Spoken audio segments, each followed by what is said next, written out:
ಅಪ್ಪ ಪ್ಲೀಸ್ ನಂಗೆ ಸ್ವಲ್ಪ ಟೈಮ್ ಕೊಡಿ. ಬಾಯಿ ಮುಚ್ಚು, ಹುಚ್ಚುಚ್ಚಾಗಾಡ್ಬೇಡ. ಅವತ್ತು ನೀನು ಹುಡುಗನ ಒಪ್ಪಿದ್ದೀನಿ ಹಿಂದೆ, ಮುಹೂರ್ತ ಇಟ್ಕೊಳ್ಳೋಣ ಅಂದಿದ್ದಕ್ಕೆ ಹ್ಞೂ ಅಂದೆ. ಈಗ ಟೈಮ್ ಕೊಡೋದ್ರೆ ಹೇಗೆ?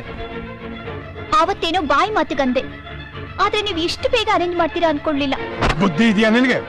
ಒಳ್ಳೆ ಚಿಕ್ಕ ಮಕ್ಕಳು ಹಾಗಾಡ್ತಾಳೆ. ನಿನ್ನ ಮಾತು ಕೇಳಿ ನಿಶ್ಚಿತಾರ್ಥನೂ ಆಗಿ ಲಗ್ನ ಪತ್ರಿಕೆನು ಪ್ರಿಂಟ್ ಮಾಡಿಸಿದ್ಮೇಲೆ ಈಗ ಬೇಡ ಅಂದ್ರೆ ಊರಲ್ಲಿ ನನ್ನ ಮರ್ಯಾದೆ ಏನಾಗಬೇಕು? ಅಪ್ಪ ಪ್ಲೀಸ್ ಏನಾದ್ರೂ ನೆಪ ಹೇಳಿ ಮ್ಯಾನೇಜ್ ಮಾಡಿ ಪ್ಲೀಸ್. ನೆಪ ಹೇಳೋದಲ್ಲ, ಮದುವೆಗೆ ಬನ್ನಿ ಅಂತ ಕರೆಯೋದಕ್ಕೆ ಚಂದು ಮನೆಗೆ ಹೋಗ್ತಾ ಇದ್ದೀನಿ.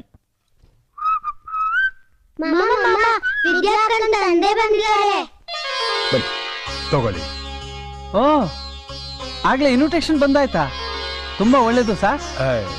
ನೀವು ಒಳ್ಳೇದು ಅಂತೀರಿ, ಇವಳು ಮದುವೆ ಬೇಡ ಮುಂದಕ್ಕೆ ಹಾಕಿ ಅಂತ ಈಗ ಹೇಳ್ತಾ ಇದ್ದಾಳೆ. ನೀವಾದ್ರೂ ಸ್ವಲ್ಪ ಬುದ್ಧಿ ಹೇಳಿ. ಏನ್ ಅಂಕಲ್ ಬರ್ತಿದ್ದ ಹಾಗೆ ಮಗಳ ಮೇಲೆ ಸುಪ್ರಭಾತ ಶುರು ಮಾಡಿದಾಗಿದೆ? ನಾನೇನು ಅವತ್ತು ಟೆನ್ಷನ್ ಅಲ್ಲಿ ಹೇಳ್ದೆ, ನಿಜವಾಗ್ಲೂ ಮದ್ವೆನ ಫಿಕ್ಸ್ ಮಾಡ್ಕೊಂಡು ಬಂದಿದ್ದಾರೆ. ಏನು ಮನಸ್ಸು ಬದಲಾಯಿಸಿರೋ ಹಾಗಿದೆ? ಮತ್ತೆ ಮದುವೆಗೆ ಒಪ್ಕೊಂಡು ಇವಾಗ ಬೇಡ ಅಂದ್ರೆ ಹೇಗೆ? ಹಾ ಕೇಳಪ್ಪ. ನೀವು ಸುಮ್ಮನೆ ಅಂಕಲ್, ನಾನು ಕೇಳ್ತೀನಿ. ಆವತ್ತು ಮದುವೆಗೆ ಒಪ್ಕೊಳ್ಳೋ ಮುಂಚೆ ಎಷ್ಟೆಲ್ಲ ಕೇಳಿದ್ದು, ನಿನ್ ಮನ್ಸಲ್ಲಿ ಯಾರಾದ್ರೂ ಇದ್ದಾರಾ ಅಂತ. ಇಲ್ಲ ಇಲ್ಲ ಅಂದೆ, ಓಕೆ ಲೀವ್ ಇಟ್. ಇವತ್ತು ಯಾರಾದ್ರೂ ಮನ್ಸಲ್ಲಿ ಇದ್ರೆ ಹೇಳ್ಬಿಡು. ಏನಂಕಲ್? ಇವಾಗ ಹೇಳಿದ್ರೆ ಹೇಗಪ್ಪ? ಅಲ್ಲ, ಇದ್ರೆ ತಿಳ್ಕೊಂಬಿಡೋಣ ಅಂತ. ಅಪ್ಪ ಇನ್ವಿಟೇಷನ್ ಕೊಡಿ. ತಗೊಂಬ. ನಾನು ಮನಸಾರೆ ಒಪ್ಕೊಂಡಿರೋ ಮದ್ವೆ, ನನ್ನ ಕೈಯಾರೆ ಫಸ್ಟ್ ಕಾರ್ಡ್ನ ನಿನಗೆ ಕೊಡ್ತಾ ಇದ್ದೀನಿ.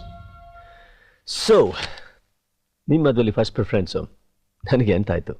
ಓನ್ಲಿ ಅತಿಥಿಯಾಗಿ ಮಾತ್ರ. ಅಫ್ಕೋರ್ಸ್, ನಮ್ಮ ಮದುವೆ ತಾನೆ. ಐ ಮೀನ್ ನಮ್ಮ ಮನೆ ಮದುವೆ ಅಂತ ಹೇಳಕ್ ಬಂದೆ.